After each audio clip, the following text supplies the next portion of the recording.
Hello friends, commerce പടിയാണ്. നമ്മുടെ commerce പടി എന്ന യൂട്യൂബ് ചാനൽ ഇന്നലെ സ്റ്റാർട്ട് ചെയ്തിരുന്നു. അപ്പോൾ എല്ലാവരും ഇനിയും സപ്പോർട്ട് ചെയ്യാം. അപ്പോൾ നമുക്ക് ഇന്ന് പഠിച്ചു തുടങ്ങാം. ആദ്യം +1 കൊമേഴ്സിലെ ചാപ്റ്റർ 1 ആയിട്ടുള്ള ഇൻട്രൊഡക്ഷൻ ടു അക്കൗണ്ടിങ് എന്ന ചാപ്റ്ററാണ് എടുക്കുന്നത്. അതിൽ ആദ്യത്തെ ടോപ്പിക്ക് വാട്ട് ഈസ് അക്കൗണ്ടിങ് എന്നുള്ളതാണ്. Accounting is the art of recording, classifying, and summarizing in a significant manner and in terms of money transactions and events which are in part at least of a financial character and interpreting the results thereof. സാമ്പത്തികപരമായ ഇടപാടുകൾ വേർതിരിച്ച് രേഖപ്പെടുത്തുന്നതിൻ്റെ പേരാണ് accounting. Rules for debit and credit നോക്കാം. അക്കൗണ്ടും increased ബൈയും decreased by അങ്ങനെ 3 കോളങ്ങളാണ് കൊടുത്തേക്കണത്. ഇനി asset, expense, liability, equity, revenue അങ്ങനെയും കൊടുത്തിട്ടുണ്ട്. പിന്നെ ഡെബിറ്റ്, ക്രെഡിറ്റ് അങ്ങനെയും കൊടുത്തിട്ടുണ്ട്. അപ്പോൾ നമുക്ക് നോക്കാം. അസറ്റ് ഇൻക്രീസ് ചെയ്യുമ്പോൾ ഡെബിറ്റ്, അസറ്റ് ഡിക്രീസ് ചെയ്യുമ്പോൾ ക്രെഡിറ്റ്. അസറ്റ് ഇൻക്രീസ് ചെയ്യുമ്പോൾ ഡെബിറ്റ്, അസറ്റ് ഡിക്രീസ് ചെയ്യുമ്പോൾ ക്രെഡിറ്റ്. ഇത് കാണാപ്പാഠം പഠിക്കണം. അതുപോലെ തന്നെയാണ് എക്സ്പെൻസും. ഇൻക്രീസ് ചെയ്യുമ്പോൾ ഡെബിറ്റ്, ഡിക്രീസ് ചെയ്യുമ്പോൾ ക്രെഡിറ്റ്. ഇതിൻ്റെ നേരെ ഓപ്പോസിറ്റാണ് ലയബിലിറ്റി, ക്യാപിറ്റൽ, അതുപോലെ റവന്യൂ. ഇക്വിറ്റിയും ക്യാപിറ്റലും സെയിം ആണ് കേട്ടോ. ലയബിലിറ്റി, ഇക്വിറ്റി അഥവാ ക്യാപിറ്റൽ, റവന്യൂ അഥവാ ഇൻകം. ലയബിലിറ്റി കൂടുമ്പോൾ ക്രെഡിറ്റ്, കുറയുമ്പോൾ ഡെബിറ്റ്. ഇതുപോലെ തന്നെ ഇക്വിറ്റിയും റവന്യൂ. ആ ടേബിള് +1 +2 ഏറ്റവും അത്യാവശ്യമുള്ള ഒരു ടേബിളാണ് കേട്ടോ. ഇനി ക്വാളിറ്റേറ്റീവ് ക്യാരക്ടറിസ്റ്റിക്സ് ഓഫ് അക്കൗണ്ടിങ്. എന്തൊക്കെയാണ് ഗുണപരമായ അക്കൗണ്ടിങ്ങിൻ്റെ സവിശേഷതകൾ നോക്കാം. Reliability. Accounting information is considered to be reliable if it is free from bias and faithfully represents the facts. Accounting information reliable ആയിരിക്കും എപ്പോൾ അത് തെറ്റല്ല രേഖപ്പെടുത്തിയിരിക്കുന്നത് എങ്കിൽ. പിന്നെ അടുത്തത് റെലവൻസ്.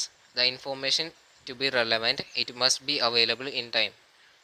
അക്കൗണ്ടിങ് ഇൻഫർമേഷൻ ടൈമിന് അവൈലബിൾ ആയിരിക്കണം. അടുത്തത് അണ്ടർസ്റ്റാൻഡബിലിറ്റി.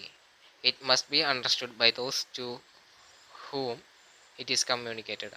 ആർക്കാണോ കമ്മ്യൂണിക്കേറ്റ് ചെയ്യുന്നത് അവർക്ക് ഇത് മനസ്സിലായിരിക്കണം.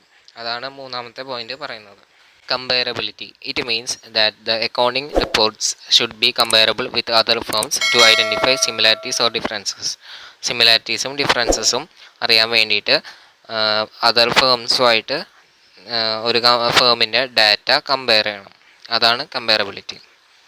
അടുത്തത് ടൈപ്സ് ഓഫ് അക്കൗണ്ടിങ്. ഏതൊക്കെ ടൈപ്സ് അക്കൗണ്ടിങ് ഉണ്ടെന്ന് നോക്കാം.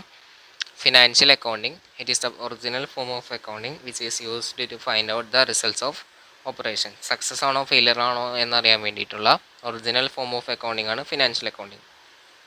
ഇനി അടുത്തത് management accounting.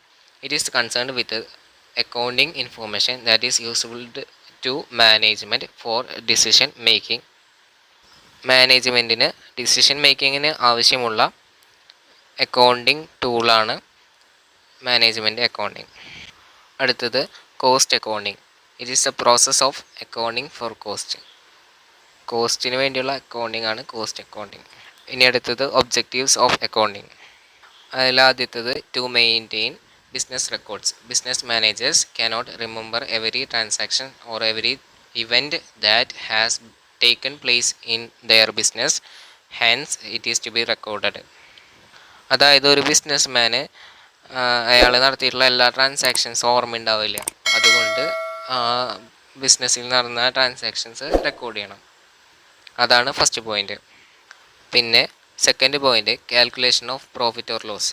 Accounting helps in ascertaining profit or loss to the enterprise by preparing a profit and loss account.